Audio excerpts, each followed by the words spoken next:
Welcome. I am Tamara Janae. This is Girl Talk. Child, listen. Your girl is nervous, okay? Be with me, right? Bear with me, most importantly, okay? I am not your typical YouTuber, vlogger person, if you will. I am just a simple girl who's been called by God to share my experiences, you know what I'm saying? For girls like me, the girls that done been through some things. Your girl done been through some things, okay? We done been through some things. But before we get into all of that, let's just, okay, girl, it's the second day of the year. Like, 2020 was like, come for me, will you? What's up? You know what I'm saying? And now we made it. Like, whew. Never thought I would be here, I'm going to tell you that. I am shocked how this all came full circle, Your girl went through some things last year, okay? Caught COVID twice, perks of being a healthcare worker, what can I say? Had my heart broken twice, you know what I'm saying? One of those great things was this channel that I have now started called Girl Talk, okay? So basically, just an introduction. This is for girls like me, the black sheep in the family, the black sheep with your friends. You're always the first to go through things. You're always the first to have to experience the heartbreaks and the hardships, and you're trying to figure it out all on your own. You haven't seen anyone do it quite like you've done it before. You haven't seen anyone go through the things you've gone through, and then you're just like, God, like, why me? I used to ask myself, like, why me? Why do I have to be the first one to go to jail? First one to have my heart broken? The first one in my family to be a stripper? You know what I'm saying? First one, out of my friends to be abused in my household. Just the first of a lot of hardships. And I'm just like, why? If you're like me, you're like, why? Okay? It's hard. No lie, you'd be like, come for me, like for real, and then you're struggling because you're like me, you a little ratchet, plus you love the Lord, okay? But you like, hey, don't get it twisted, because in 2.5 seconds, you can come for me. You know what I'm saying? Ooh, look, I done shook my head loose, child. It's all right. It's all right. It's all right. What I told y'all, bear with me, be with your girl, whatever. We about to get into this, okay? I am very personable. You can hit me up on Facebook, Tamara Janae. You can hit me on Instagram, Tamara Janae as well. DM me, you got any questions, girl, I get it, okay? This is for me to be able to share my experiences with you. Hopefully you will see some of you in my stories, and then we can link, we can come together, we can say, like, how do we get through this? That's what this is for, okay? So without further ado, I know you guys see the title, okay? So first one up is Extending Grace with a Broken Heart, okay? Listen, I speak straight from experience. I feel like you can't tell me nothing if you ain't been through nothing. Like, save it, Susan. No, okay? You ain't been through nothing, don't tell me nothing, okay? So this is coming straight from my experiences. Here we go. Started about 17. Met this guy. I was a junior in high school. He was a senior. We ended up working together at Subway back home, okay? Your girl had 3 jobs in high school, right? Parents had just divorced. I was working at Subway, slinging shoes at Finish Line, and your girl was a cashier at Kroger's, okay? All 3. I was trying to make it happen. Junior prom coming up. Your girl needs some stuff, whatever. So I met this guy, and instantly, as soon as I met him, I was like, he is like the cutest thing I have ever seen. You just see some guy, you like, hey, you cute, I'm cute, what's up, right? But your boy had 2 girlfriends at the time, and so I was like, yeah, no, see, I had a boyfriend at the time, you got 2 girlfriends. No, you're not gonna have me out in these streets looking crazy. That's what you're not about to do, okay? I'm already looking crazy for one, 17, the stuff that goes on. We think we know everything when we're teenagers, right? So I was like, that's what we're not gonna do, right? So we just ended up becoming really good friends, as luck would have it. He graduated high school and he went off into the Navy. I went off to college, and then somehow, I think at about 18 or 19, we ended up reconnecting. He inboxed me on Facebook, and he was like, oh my gosh, is that you? You used to have me dying laughing when we worked together at Subway. He was like, oh my gosh, like, I can't believe it's you, give me your number. And of course, me just being me, I had gone through a lot of things, and I was like, great. I get a guy friend, like, totally nothing went through my mind of anything like, oh, he's trying to holler at me. Just no. And I was just like, okay, this is great. Like, I'm just going to have a friend. I didn't really think too much into it. I mean, call me green, if you will, I guess, when a guy asks for your number. But I was like, no, and that's all it became. We became the best of friends. I remember I transferred schools my sophomore year, Georgia Southern, transferred, and he just became my rock, right? Like I said, when I met him, I had a boyfriend. My boyfriend was actually like my best friend at the time. We had known each other since my 9th grade year. We were like linked tight. We ended up dating for 5 years. It was hell on wheels, if you will, the last 2 years, right? And isn't it so hard when you're in a relationship that you also lose your best friend in the process? Like, makes it even worse. So I was seeking, to fill that void of that male friend I needed, because they gave me perspective that necessarily I didn't have. And that's what he became for me. We would tell each other about his, little things that he had going on with his girlfriends, things that I had going on with my guy friends. He was just really there for me. I ended up getting another relationship with a female. I told you I done been through some things, okay? Don't come for me, okay? That's a whole nother story, okay? We gonna save that, right? But he never judged me. Like, he was just always there for me. He helped me pay my way through college. He brought my textbooks. He helped me buy groceries. He would send me money to get my hair and nails done, pay my rent, help with my car note. Like, he was just my rock. And never once did I ask for it. It was just always, hey, do you need anything? It's just the generosity that he gave. And so that's just how our friendship blossomed. Anytime I was going through something, he was the first person I wanted to call, and vice versa. We just became solid. So about a few months into doing that, we get off the phone one day, and I was like, hey, don't talk my head off about nothing. I gotta go. I got things to do. I'm out in these streets. Your girl hot. Okay, I'm in college. I'm hot. I got things to do. And he was like, all right, so I love you. And I was like, wait, what? You ask yourself, like, what, girl? Like, what did you just say? And he was like, oh, like, you didn't know I love you? And I was like, nah. And he was like, oh, well, now you do. I love you. And I was like, okay, but still, we never switched. We never changed. He still told me what he had going on. I still told him what I had going on. That's just the nature of our relationship. And then our lives started to mirror each other. He would date people, then I would date people, and we ended up breaking up for the same reason, or the same thing would happen. So much so, about 25, fast forward, I ended up dating this guy, found out I was pregnant, found out he was married. Again, child, that's a story for another time. We're gonna talk about how I overcame that one, okay? Called him up, and I'm like, bro, you will not believe what just freaking happened. And he's like, well, I just broke up with my girlfriend because I found out she was telling some other dude she loved him. And I said, and I'm sitting right here, breaking up with my boyfriend, found out he married, child. Like, what's going on with these people? Like, our lives just mirrored each other. But in the process of getting up to 25, I had gained a massive amount of weight. I think like my heaviest, I was at 250, right? So we never really saw each other. This was always just a phone conversations or texts, or when he would go out to sea, we would always email each other, such as that. So about a few years after that, God was calling me. I was like, look, your girl's 25. I done, did this with this man. I never saw myself messing with a married man, knowingly. I didn't know, again.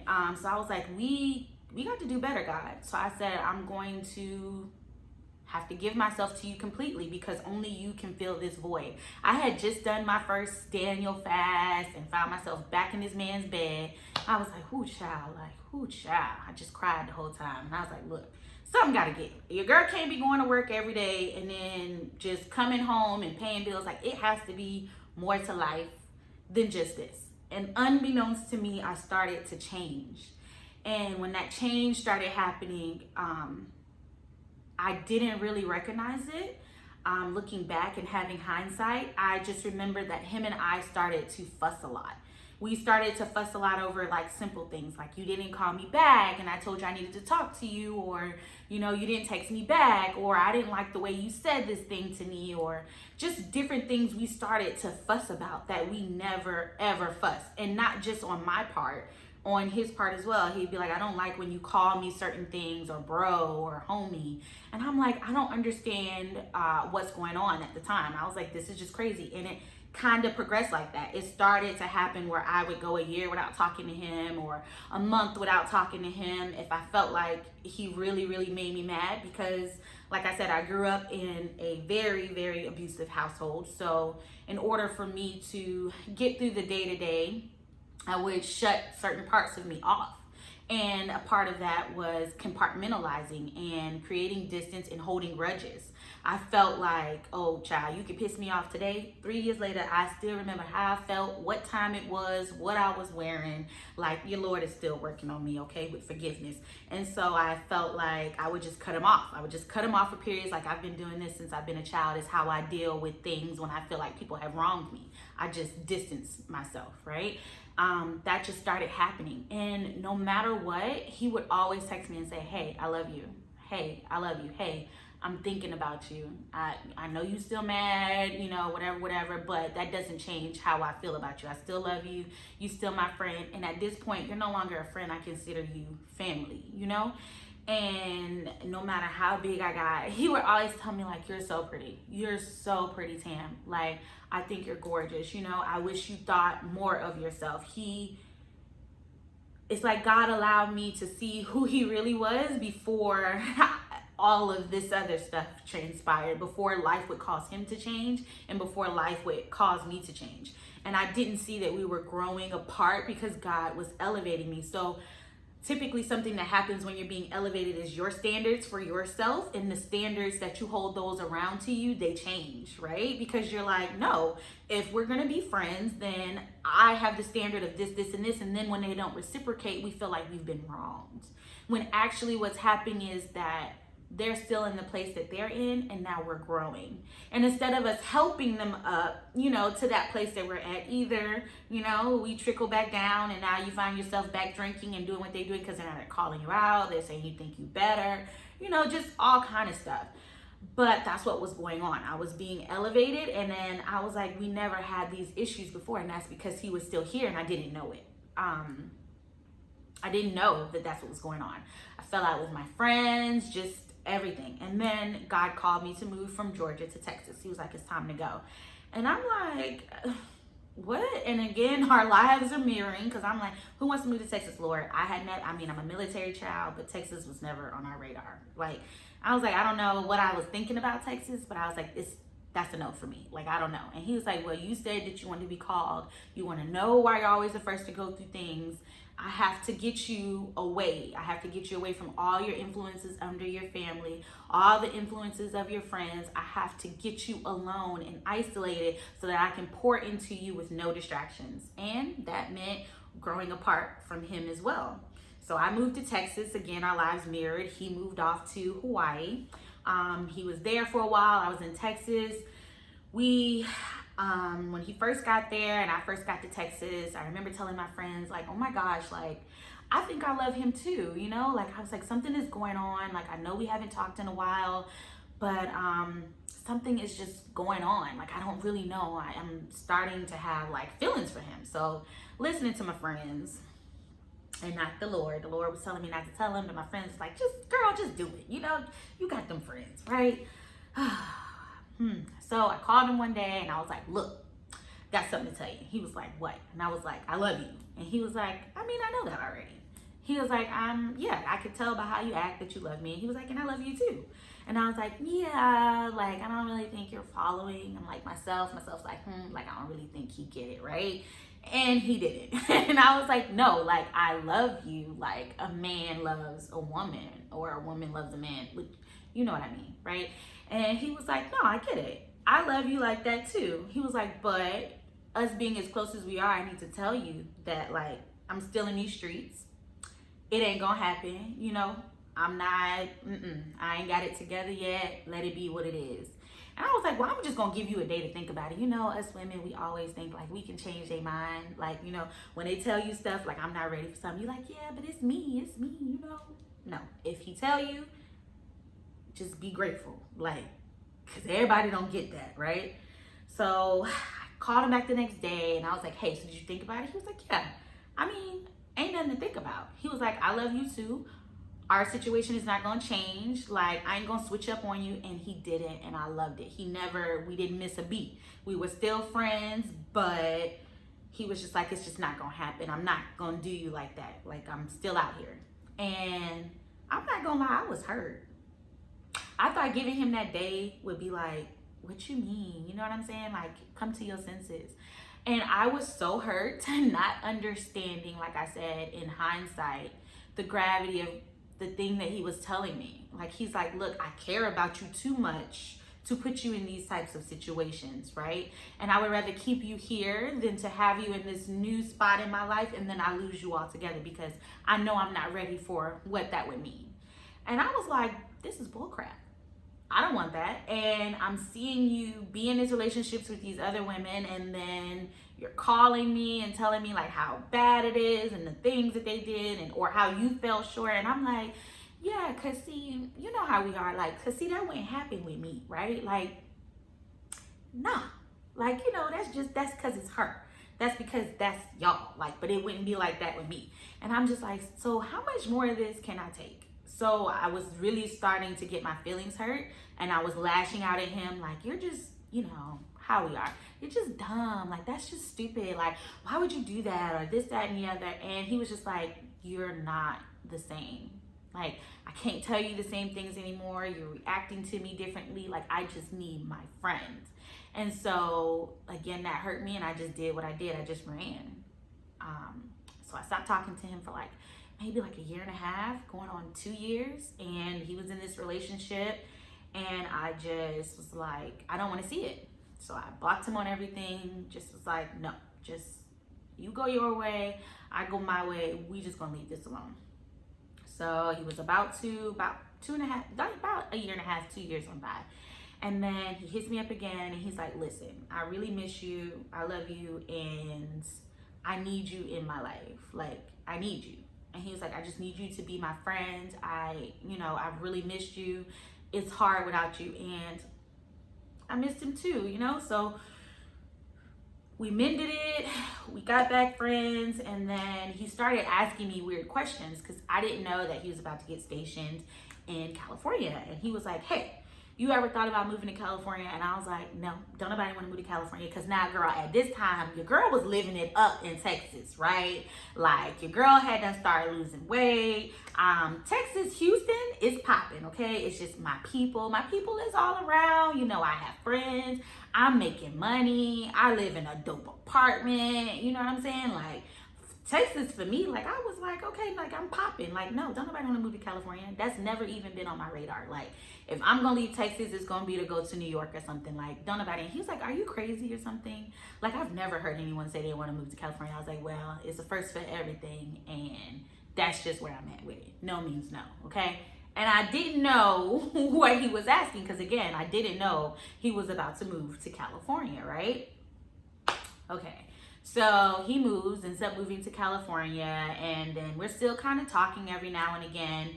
And now about this time, I've been in Houston for about 3 years now, and then something starts to shift. I start to get terribly, terribly sick.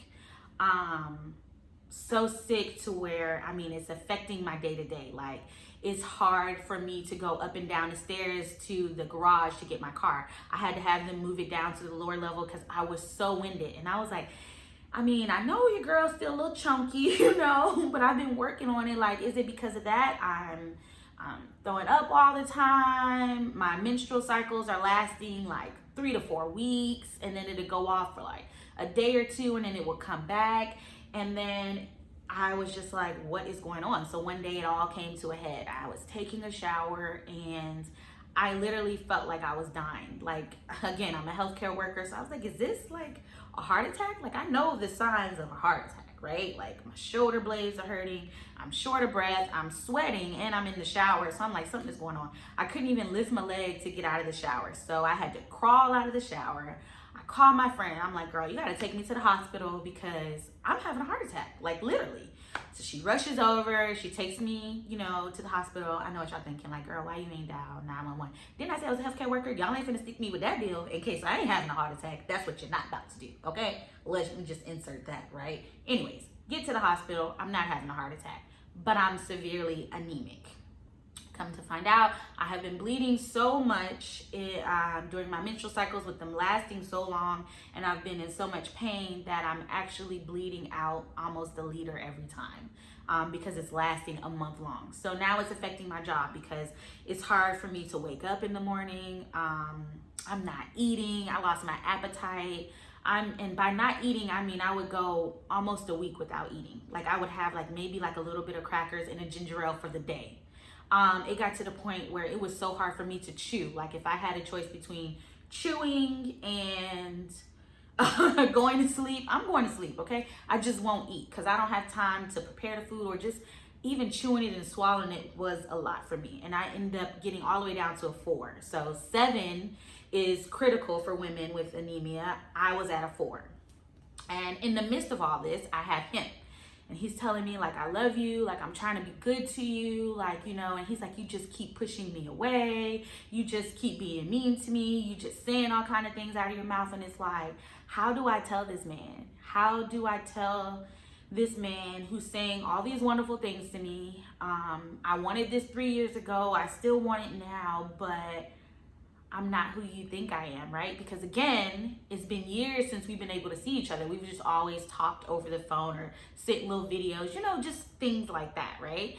So I'm like, how do I tell him? How do I tell this man that I love that I'm not well, right? I'm not whole. He's very into fitness. So it's like, how do I tell him if I come visit him, I can't go to the gym with you. I can't work out. I can't go for a hike. I can't go for a swim. Walking from the bed to the refrigerator puts a lot of strain on me because of how low I am. And they can't figure out where the blood is going. Okay. How do I tell you that basic things that I can't do, let alone sex? So another part of me that I failed to mention, I have been celibate for 7 years, and I always said that I was saving it for my husband. And so at the time I was like, okay, well, this is something serious. So if I take it there, of course, I would have sex with him, again, just doing what I want to do and not what God wants me to do, right? So, okay, I am sick as a dog, and he's like, I want to see you, I want to see you. And instead of me being able to verbalize how I felt, instead of me being able to say I'm sick, I can't do those things, or I can't be, because of the fear, it's like Satan was whispering certain things to me, he's not gonna want you like that, you don't even know if you can have kids, who wants a woman who can't have babies, just all type of things, will this make me less of a woman? I can't, if I come visit you, we can't really do anything except for sit in the house. I was embarrassed to share these deep parts of me. The only person who really knew what I was going through was one person, and that was my best friend that I had ended up meeting while I was working at the bank.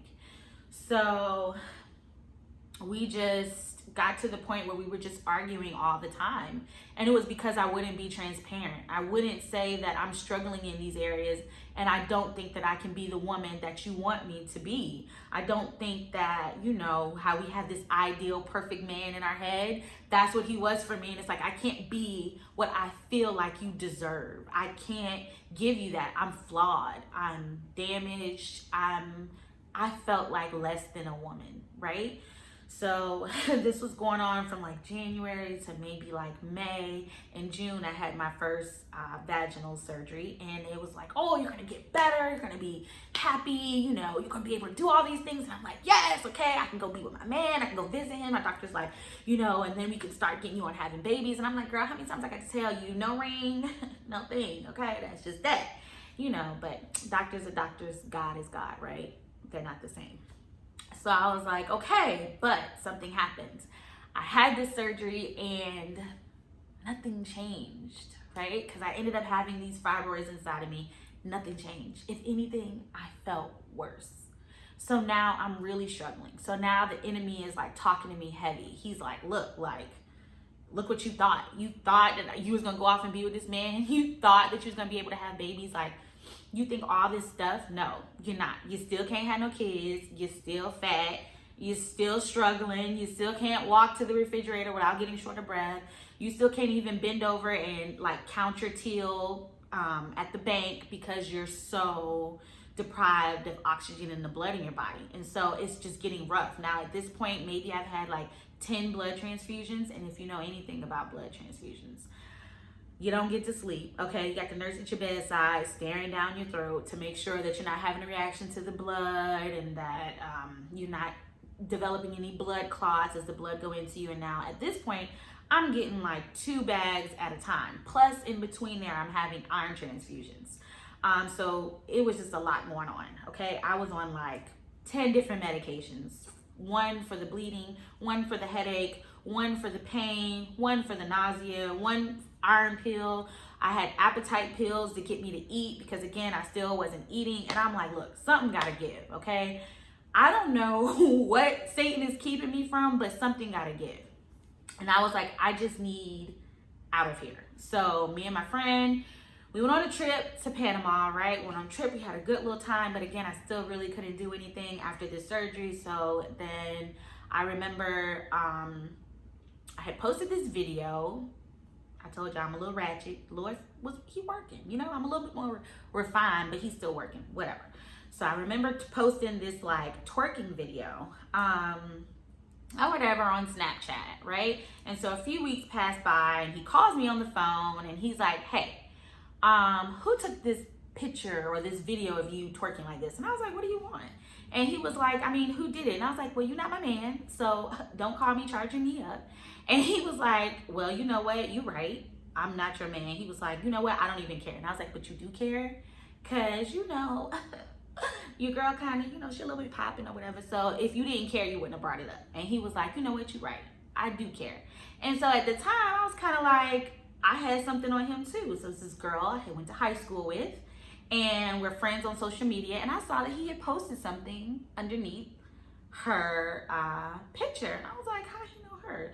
So I was like, well, if you're gonna call me and ask me about this, who is this person? And he was like, I don't know that person. And I was like, you do know this person? And he was like, I don't. And I was just telling him the person's name. And I was like, so you don't know this particular female? And he was like, no. And we had a code. You cannot talk to anybody that we know. You can't talk to none of the friends. Like, that was the bro code we had. So he was breaking the code because I knew her. So I was like, this not sitting right with me. Like, what's really going on, right? Really? So he was just like, I don't know. I said, listen. So I was like, when we get off the phone, I'm just going, send it to you and see. So I sent it to him. And he was like, oh, I do know her. I just really didn't know her name. I think she told me like once or twice before. And I was like, yeah, okay. That's what they say. But it was a different side that I was seeing of him. I had never saw him kind of like lie to me. I had never saw him be like the typical man that maybe I had experienced in the past. I always held him to a different regard. So to see us have this exchange, it was something different for me. I was like, you never lied to me, right? But I knew something was going on. You know how yourself, you be like, self, I ain't tripping. I ain't crazy. Like, I might be a lot of things, but crazy is not one of them. So I remember she stopped liking my posts. She stopped liking all my stuff. And I'm like, okay, like, what's really going on? Like, it's something a little, you know what I'm saying? I was like, well, whatever he told her, I don't know. But, whatever. That's not my business, right? So we continue on. We're still talking. We haven't really made a commitment because, again, I'm scared to commit and I'm still so sick and he hasn't seen it, right? So he goes out to sea. And now this is about maybe last year, about like August. He goes out to sea and I find myself living outside of the will of God. And by that, I mean, for me to be celibate and calling myself a Christian, I'm sending sex videos. We're going to be totally transparent. If we're going to go, okay? You can't save people being closed off in a box and you're not really to expose yourself. So I'm exposing myself. I'm sending sex videos. I'm sending pictures I know I shouldn't be sending just to appease him. right? Because now I'm like, oh, well, God, like, you know, that's that compromising we do. Like, oh, well, he still wants me, and, you know, so I just got to do this one thing. Like, it's going to be okay, or I got to do this. And you have that still small voice in the back of your head, like, you know better than that. You know better than that. Like, you know you're not supposed to be doing that. So then how is it going to look if you do go visit him and then he tries something? How can you say no when you put yourself out there like that? You're saying that it's okay by your actions, and you know it's not. And I always have this battle each and every time, like against my flesh and what it wanted to do, and against what God was calling me to do. And so I was like, well what's going on? Like, I don't get it, right? So he comes back from sea in about December, well, a little bit before November, and we're still talking, we're still, you know, doing all these things. And now we've Christmas arrived, and then I remember he was like, oh, he wanted this vacuum for Christmas, this gosh darn iRobot vacuum that I brought him, that just, you know, the one that just goes around and vacuum itself. And I was like, okay, and like, what am I gonna get? So like, you asking for gifts that are like $200, like, you know, in the realm of gift giving, if you're gonna ask for a gift of this amount, you have to be able to produce a gift of that amount or similar. You know what I'm saying? So I'm a simple girl or whatever, but your girl got expensive taste when it comes to stuff that I'm gonna use long term, like pots and pans. So the iRobot was like $200. I think I asked for some pots that was like $150. Like, that's my business. That's my business. I like to cook. That's what I do. Okay. Anyways, so we exchanged the gift, got that done, and then things just started to take a turn. He became distant when he came back. He would go missing for periods of time. And I know that we aren't like officially together, but we're dating. We're trying to see, like, could this work, right? So that's an issue for me. You're going missing. You're saying, oh, well, I'm gonna go eat and I'm gonna call you back. And then I started finding myself in this downward spiral, becoming someone I didn't want. So now I'm like, checking Snapchat all the time. I'm checking Instagram all the time. Like, something not adding up. Something here is off. You know what I'm saying? Like, your phone is off. Just what's going on? And then I found myself being really insecure. And I'm like, this ain't like you. Like, you a lot of things, no matter how big or how small you are, you as a person, as a female, have never been insecure in this realm. You know what I'm saying? Like, dating a man, you always be like, oh, you showing me a sign I don't like? Peace. But for some reason, we all have that one that we bend the rules for, that we feel like, well, I really don't have any proof. But girl, you got that intuition that God gave you. You better listen to that thing. You better listen to that thing, right?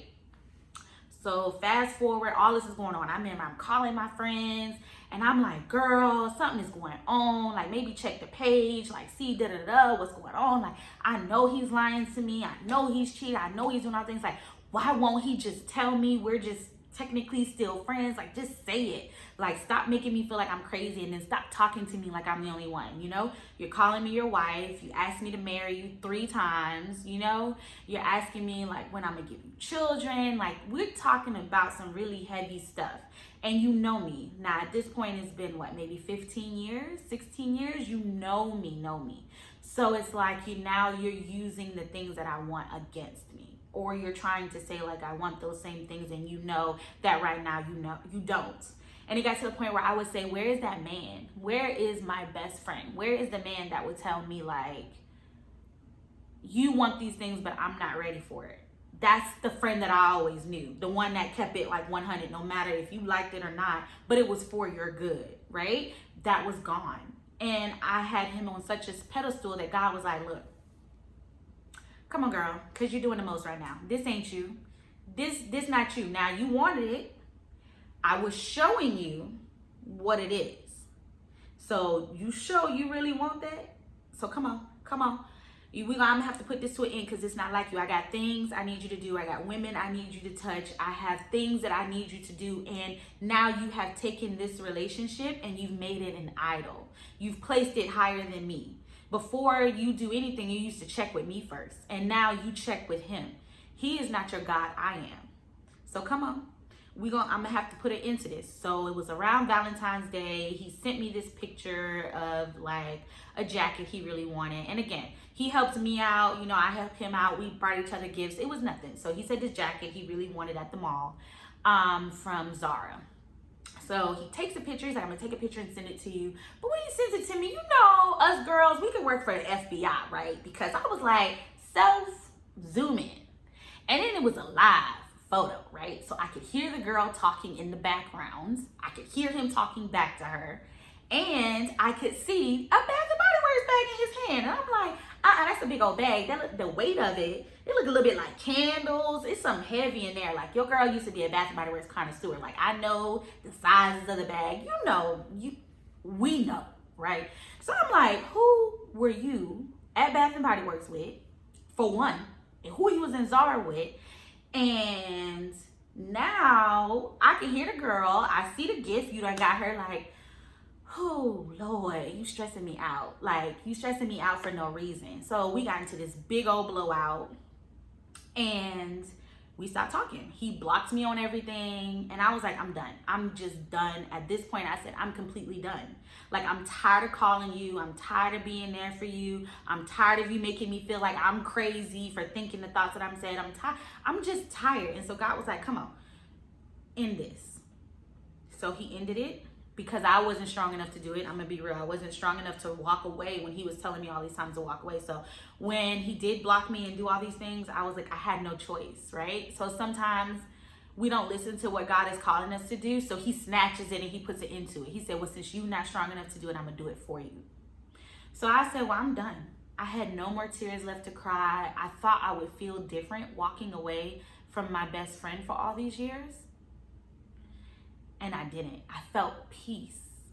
I felt like I don't have to stress about this no more. I'm not crying myself to sleep no more thinking I'm crazy. I don't have all these feelings, you know, of inadequacy. I don't have that. And so I went on this 40-day fast. And when I came out of the fast, we still weren't talking, but he had tried to like add me back on social media. So this was like maybe around April, because I fasted all of Lent and we started following each other back, but nothing had been said. So in May, I had my 7-year anniversary of my celibacy. Yeah. It's something I celebrate, hey, because it ain't easy. So you have to celebrate yourself when you meet these milestones, okay? That's important. Don't forget it. So I had this big celebration, and then that's when we started talking again. He was like, congratulations on meeting a goal, you know, congratulations on continuing to be yourself. And then he apologized, but the apology that he gave, I knew came from God, because it was things that I hadn't even expressed to him in the maybe like the year and a half that we were kind of going back and forth. And I was like, okay. And he was like, look, like, I'm ready to do better. I'm ready to get married. I'm ready for you to have my children. Like, these are things that I wanted. And I know what you're thinking. You're like, yeah, girl, it's right. But I'm like, no, something in me was different. In the 40 days that I had fast, I had grown so much I didn't even recognize myself, right? And then I remember I was listening to Pastor T.D. Jakes, and he did this message, and he said, God is about to return some people to you that you lost on the way when you were growing. And when he returns those people to you, you have to be so healed that you respond out of love and not hate. And I was like, okay, so he kind of warned me already that he was coming back, and then some friends that, you know, I had lost along the way, like I said, when I was growing. And so I was like, okay, so when he was saying all these things and he's like, okay, you know, I want to do better, I want all of these things, I'm like, okay, I didn't expect me to grow so much that I was kind of like over it, in a sense. It's kind of like if I felt like he went missing, or I felt like you didn't text me back in a amount of time that was adequate enough for what you were doing. Like, oh, you were working out, but you text me back 6 hours later. Like, instead of going back and forth, I just was off doing me, you know, whatever that was. Like, COVID had done hit by now. I had done had my second surgery in March. And I think that's another reason why God kind of snatched me and pulled me back. Because he was like, listen, now at this point, you're about to have your second vaginal surgery. they're telling you again, you won't be able to have kids. You need to freeze your eggs. You need to do all these things. And he's like, I can't have you stressed out over here by him, which I thought was kind of really selfish because I kind of had told him a little bit, but he still was stressing me out. And so he was like, I just need you to focus on this. So I was like, okay. So I had all of this going on. I had all of this that I had seemingly kind of accomplished by myself, if you will, without him. And it gave me a new strength. So I was just like, okay, bye, ciao, deuces. You know what I'm saying? I would go on a week and fast and wouldn't tell him, and I just wouldn't hit him up. And usually I was like, let me communicate with him that I'm about to do a fast and that I won't be available. And I was like, I really just don't care. And I don't care what he thinks about it. That's just, it's my business, okay? I'm going on a fast. And then he would text me. I just wouldn't respond back for a week, whatever. And I just was like, I just didn't care. I didn't expect it to get this point. And he was telling me like, look, I told you I want something. I told you I want this. And I'm like, I don't know. So this is about May to July this went on. So July the 4th is his birthday. And I had just finished my fast, my 10-day fast.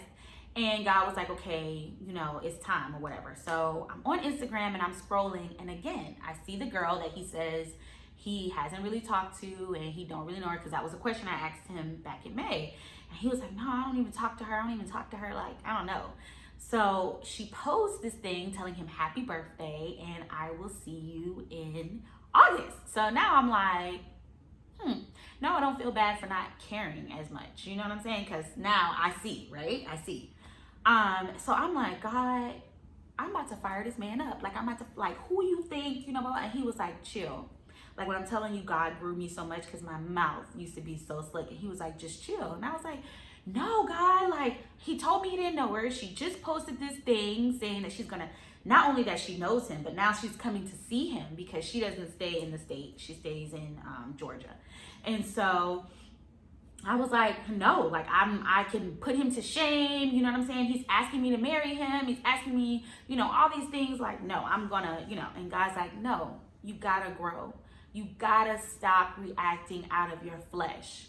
You have to learn how to know things and move accordingly. Everything that you know and everything that you feel does not have to be addressed. What I'm calling you to is going to require you to be the bigger person. And I'm like, I don't know about all that. That ain't your girl, okay? Because and he's like, no, but that's the point. You need to grow. So I was like, okay, so what should I do? He said, wish him happy birthday. And so I was like, okay. So I texted him and I was like, happy birthday. And he immediately, now we haven't talked in a week, he's like, oh my gosh, I love you. I miss you. He was like, are you still moving to California? Because I was about to move to LA. And when we started back talking in May, I had told him that. He was like, when are you moving? I can't wait to see you. I can't wait to come visit you. Like, I just can't wait for you to get here. And I'm like, oh, well, you know, I'm coming at the end of the month to look at some places. And he's like, okay, cool. I'm going to meet up with you. He was like, I just can't wait to see you. I just miss you. I just love you so much. Like, he just fell back into this thing. So I'm wishing him happy birthday. And then, you know, I'm still doing what I ain't supposed to. I'm still sending pictures, whatever. Whew, Lord, you know? So at the end of the month, I'm like, Lord, I'm in school. It's hard for me right now, you know, to go visit. I just got over my first case of COVID. So I was like, let me just go visit him in August. And God was like, no, you're going to go in July. And I was like, well, I can go at the end of August. He said, no, you're going to go in July. So during this time, I had lost my job at the bank. They didn't really want me working there. And they said I put them in jeopardy, being a healthcare worker, coming back and forth. So I was like, whatever, cool. So I had lost my job and I was like, look, Lord, you calling me to move to California. You saying I'm about to move in October is July. I don't have money to fly out there. For some reason, these Airbnbs was like $1,500 for a week that I wanted to stay. And I was like, I don't have $1,500 to blow in a week, you know, for food and all this other stuff. And then you also want me to move. I need, you know, my moving expenses, my deposits. I need my money, okay? And he's like, okay, so I said, if you want me to go and you want me to see him and you want me to find this apartment, then you're going to have to provide. So guess what he did? I was blown away. I got a check in the mail for $5,000 from a school the very next day. So I was just like, okay. So he was like, anything else? And I was like, well, no. So I go and I travel and he knows the days that I'm coming, but The night before, he unfriended me on Snapchat. And I'm like calling him like, what's going on? Like, why would you do that? And he was like, I mean, he just kind of pretended like, oh, I'm drunk. I don't know. Like, I don't know why I did that. And I was like, but you blocked me. And then he said, well, I didn't block you. And I was like, so then you do know that you unfriended me. Like, I'm about to land tomorrow. Like, what is going on? Like, why would you do this, right? He just didn't have anything to say. And I'm like, this is just so stupid that you would do this a few days before I'm supposed to come. So I fly out, I land, and we got into a real big blowout. And when I land, I got there and I was like, I ain't gonna tell him I'm here. Like, whatever. I don't have time. Just leave me alone. And he texts me and he's like, did you land? And I'm like, yes. He was like, did you make it to your Airbnb okay? And I'm like, yes, which is like weird. And I was like, so are you still coming? Like, what's going on? And he was just like, I mean, I'm still kind of upset about everything and we just got into it or whatever. He was like, but I'm still gonna come. So at this point, he was only working like Friday, Saturday, and Sundays. So he was like, I'm just gonna take the weekend off. But when I saw when he told me he was at work, I was like, so you didn't even take the days off? Like, so then Saturday he calls me and he's like, yeah, I'm still at work or whatever, but I guess I'll just come see you Sunday. And I got there on Friday and I was leaving on Wednesday. So I'm like, okay. Again, he's still texting me the whole day, asking me how my apartment searches is going, just everything, right?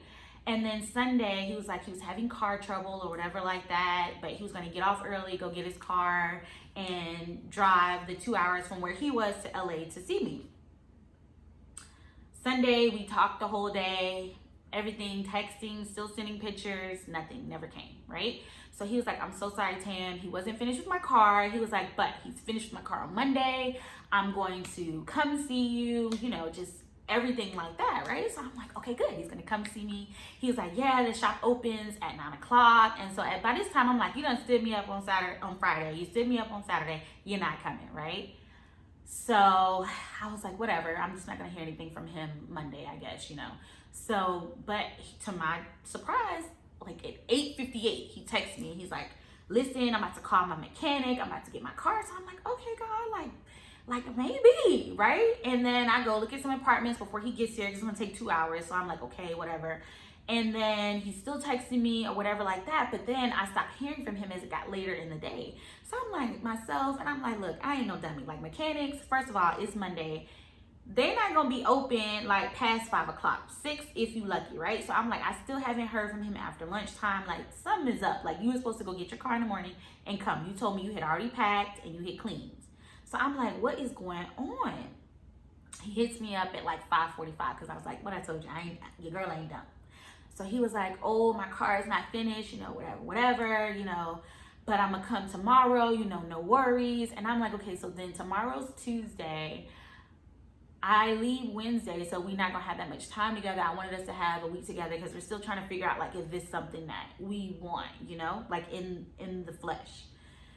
So I'm just upset right now. I'm like highly upset. Like, so then Tuesday, he texts me late in the evening and he's like, and I hadn't heard from him all day. He's like, well, I could, you know, send an Uber for you to come out here, you know, whatever like that. And he was like on Wednesday. And I'm like, do I look dumb? Because you know I leave on Wednesday. So why, you know I would decline that. Like, why would I come 2 hours to you and I have to beat it back to the, like, that's, like, no, I'm a lot of things, but dumb ain't one of them, okay? So I was just like, no, like, I just didn't respond. And I remember just boo-hoo crying. Like, if I'm gonna be real, like, I told God, like, me and you done been through a lot. I have tapped into being able to hear your voice. You know, I'm fasting like I've never fasted before this year. You're calling me higher so quickly. Why would you bring me to this place and then fail me here? Like, why? You gave me the money to come. You provided for me. I know I'm not crazy. What is it, God? Like, what is it, right? And I just couldn't shake it. So I remember talking to my friend and she's like, Tam, I think that you're looking at this the wrong way. She said, I think this is a lot more spiritual than physical. She was like, I really think that he wants to come, but for whatever reason, something is prohibiting him from coming. And he doesn't even know what it is. And I'm like, girl, miss me with all that, because no, okay? And she was just like, no, like, I'm really serious. She said, I think that you should pray to God and ask him, like, what was it supposed to produce, right? Because I feel like there's a breaking going on. And she was like, and that's what this was intended to do. So I'm just distraught. I'm crying. I'm talking to her on the phone. I'm just like, I'm just over it. So Wednesday come, my flight leaves in the morning. But that morning I just couldn't sleep. I just tossed and turned and tossed and turned. And then I ended up sending him a message. I screenshotted the message the thing that I had saw on the girl's page saying that she was coming. And I just told him flat out, like, you lied to me. Like, it is what it is. I can't cry no more.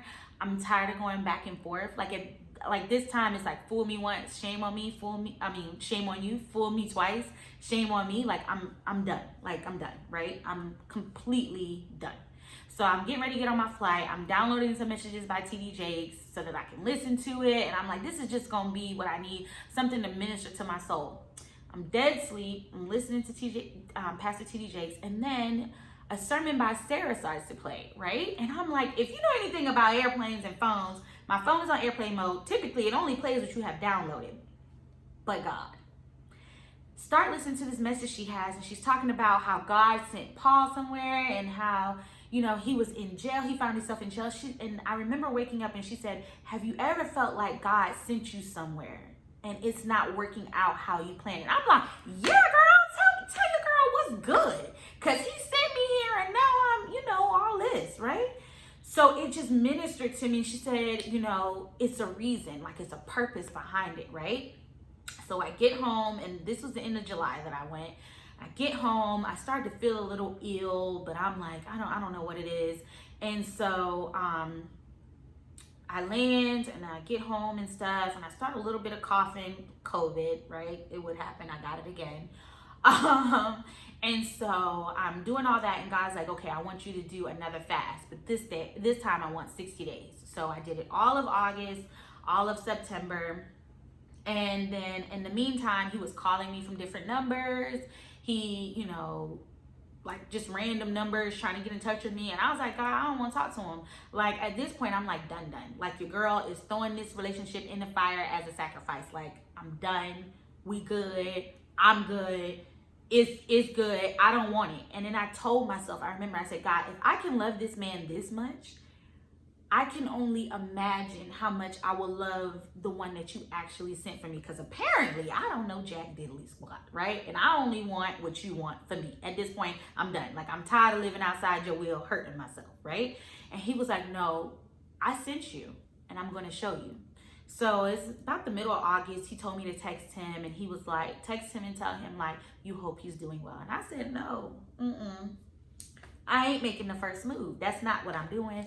I told you I was done. What part of that don't you understand? Like, let me be, let him be. That's just that on that, right?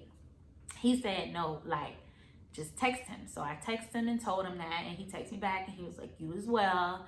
And then I just went ahead and blocked it because I didn't want any more exchange between us. I was still healing, and I knew that, and I didn't want I didn't want him to think that I'm back in this place of, okay, it's been a few weeks and now we can start back talking. I didn't want that. I knew that it was something. So he texted me back, and he was just like, so, hey, he was like, did you block me? And I was like, yeah, because I do, and I still did need time. Like, I need time to heal from this. Like, this has been a lot back and forth. Like, I can't. So we stopped talking. I went my way and he went his way. And at the time I was working out a lot. I still do. Okay, size 9 coming through you. Okay, anyways. So I was like, what's going on, God? So I'm working out. I'm fasting for 60 days. I'm waking up every morning at 4 a.m. I have stopped eating certain type of foods. No meat, no fast food, no carbs, no nothing. Like your girl was like snatch, right? And one morning I did my praise and worship, and then I got ready to work out like I usually do. it was about mid-September. But instead of working out, I just remember like falling into this deep prayer. And when I kind of came out of it, he said, now fight. And I was like, fight? Fight for what? What we doing? And he was like, I'm calling you to something. And I was like, what is it? And it was girl talk. He was like, you had to go through that. Because had I would have given you what you wanted right then, I needed to break something off of you to push you into purpose. And that's how I felt. I felt like this thing broke something in me so much so that I was like, look, God, can't no other female go through this. Like, that's what we ain't doing. So girl, listen to me. Let me be your coach. Let me be your voice. Don't do it, sis. Don't do it, right? So he said, I want you to speak about your experiences. It's time. You wanted to know why you keep going through things, why you're always the first, why you have this like animated personality, why everybody calls you extra. He's like, because I'm calling you to do something that's going to relate to people like you, right? So I was like, okay, so what you gonna have me tell the people, right? So he said, I got some tips. I want you to share your story, and then I want you to give them these tips on forgiveness. So many people, when I tell them this story, they ask me like, girl, how could you get over that? Like, that was your best friend. Like, how'd you do that? Listen, I still love him. I still have nothing but love for him. I still wish him nothing but the best. The story is still being written. I don't know the ending to it, but what I do know is steps to getting over situations like this. 5 steps. You ready? Okay. So steps to forgiveness. It says, accept your part. Had you not been living outside the boundaries that God had created for us, we wouldn't be in pain. So as we go on in this grow talk and we grow and we get to know each other, okay, I like to use the emphasis of God as the adults and we are the children. That's just how I see the relationship in my head. It really helps me when I'm trying to navigate my life. That's the thing that I use when I'm giving my friends advice. It's just something that everyone can relate to. Everyone's been a child before and everyone's had a parental figure, grandma, grandpa, school teacher, whomever. It's just something that everyone can relate to, right? So in that instance, it's kind of like having a child and you're trying to protect them. What do you tell a toddler when they want to touch and grab everything? Don't touch that, it's hot. Don't do that, you're gonna hurt yourself. Don't jump off the sofa, it's like that. Our parents create boundaries for us because they already know through experience, through growth, through learning that these things are not good for you. They're going to hurt you. They're going to cause you pain. That's the same thing that God does for us. He gives you these boundaries like no sex before marriage and, no drinking and don't do that. How many times have you done things outside of his will and you found yourself like, dang, man, had I not done it? And it's for your own good. Like those are those boundaries that he creates for us, right? So then the other thing he says is that people can't hurt you without your permission. So for me, I kept going back. It's kind of like I was giving permission to just be hurt, right? And I'm not talking about the kind of hurt that I've been through, like dating a married man and I didn't know it. Like I didn't openly give him permission, but going back to something that you know you're not being called to is kind of giving permission for it to hurt you again. Like, why would you keep handling a snake and you know it's gonna bite you? You're giving the snake permission to keep biting you, right? Okay. 2, understand they don't know any better, okay? Understand, listen, we different. You know what I'm saying? They don't know no better. If they knew better, they do better, sis. That's just on period, okay? Right? Okay. If they understand they would do better, you're chosen, you're marked, you're set apart. And then I said the example is like this. You ever had been in class and your friend keeps talking to you? They keep talking, right? And as soon as you turn around to say something back, the teacher tells you, hey, no talking. And you're like, girl, where you been when Susie was just talking to me all this time? You ain't had said nothing to Susie. But just as soon as I say something, now it's all of a sudden no talking, right? I'm like, look, like for real? But it's like, but you are called to a higher standard. You know it's no talking in class. You should have ignored Susie. You should have continued to ignore her because you know better. I can't get on to them about stuff that they don't know. They don't know no better. That's why they act like that. Same thing with you. You know better. We're chosen, we're set apart, we're called to a higher standard. That's why you have to apologize first. That's why you have to forgive first. That's why you have to let go first, because you are the one chosen for that. It's hard, girl. I know. I'd be like, no. 3, extend grace. Here we come, extending grace with a broken heart, right? Because you need grace. We all need grace. We're far from perfect, yet God still loves us even when we break his heart. He still loves us. He still says, okay, dust yourself off. Let's try again. And I was like, for so long, I'd be like, I ain't forgiving nobody. And God was like, girl, who do you think you are? You think your crap don't stink? You think that you don't do things? You think that you sending these sex pictures and you talking slick out the mouth and you doing all these things appeases me? You think I like those hurt me? They separate us from each other. So what you're not gonna do is pretend like you like up here, like bring it down, bring it down. I was like, oh, okay, you coming for your girl. You all in, you know what I'm saying? You all in my living room. Okay, cool. 4, he said, pray for them. So this one was really hard for me because I'm like, listen, no. Okay, like you send me to pray. Why can't you send somebody to tell him to pray? Like the same way you do for me, you same way you do for me. He's like, because I call you to be an intercessor. That's what you're there for. That's what you're there to intercede on his behalf when he can't, right? And I'm like, this a lot. You calling me to be real mature. And I'm like, ooh, I just want to be petty. Like, let me post a few things. He said, no, but I just want you to pray. And when you pray, do not pray for their ultimate downfall. Pray that thing which is broken in them that has allowed them to hurt you in such a way is healed. Because I never thought about this, and God was like, you don't know how he feels. You don't know how all the times that you've blocked him may have caused him some type of pain. You don't know what he's been through. Yeah, y'all are friends, but nobody tells anyone every single thing. You don't know how life experiences have shaped him in order for him to be able to hurt you in that manner. And so I was like, okay, God, touche, big God. Touche, right? Okay. So then 5.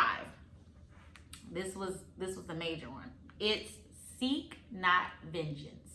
It says God will take vengeance out on them for hurting you. The difference is when we seek vengeance as people, then that person hurts just as much as we hurt, right? But which leads to destruction and more pain. But when God seeks vengeance, he does so in such a loving way that it draws the person closer to Christ than you seeking vengeance, and it pushes them away. Because now they're like, well, you're supposed to be such a godly person and you say all these things, right? But when God corrects, it's like you feel like, yeah, I shouldn't have did that. You know, when he chastises you, but you still feel loved. And that's the point. That's what he wants.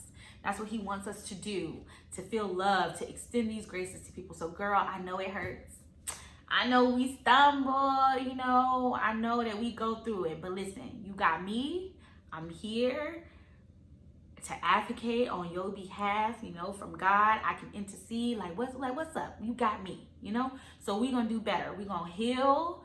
We're going to laugh. We're going to grow. We're going to cry. But ultimately, we're going to grow from glory to glory to glory. So welcome to Girl Talk. You guys, make sure you like and subscribe. Make sure you share this video with people, anyone that you feel can use this little bit of information. I'm sorry it's so long. I was trying to make it shorter. The next ones will be shorter, of course. So yeah, guys, remember, follow me on Facebook. I am at Tamara Janae. And then on Instagram, it's Tamara Janae_. And I'm also on Twitter, okay? Girl Talk. Welcome, you guys. Happy New Year.